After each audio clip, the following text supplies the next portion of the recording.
I don't play favorites.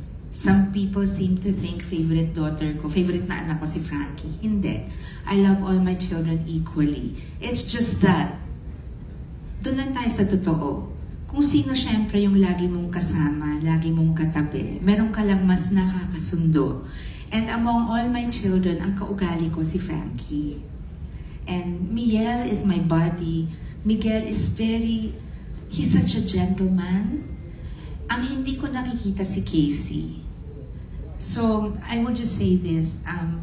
When she mentions na she's alone, I feel bad because it was her choice. When she left home at 18, kasi she went to school, syempre parang kano yung ano niya, yung hindi Filipino yung thinking. Hindi nga bagay yung ano ko dito, dahil mukhang European, di ba? Pero, since she was 18, pinakita pa niya sa amin yung bibili niyang condo, kami ni Kiko.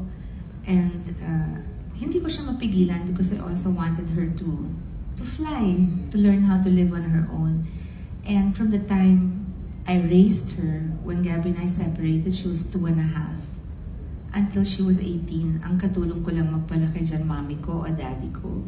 Pero never ako humingi kahit piso sa mga magulang ko because I wanted to set an example to Casey na ang babae, hindi mo kailangan ng lalaki para mabuhay. You have to work for your own savings and so that meron kang pagkukunan in case di ka makapag-asawa or in case sa kasawiang palad maging fate din niya yung nangyari sa amin ni Gabby.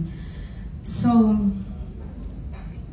medyo being alone was her choice. Our house, our home has always included her.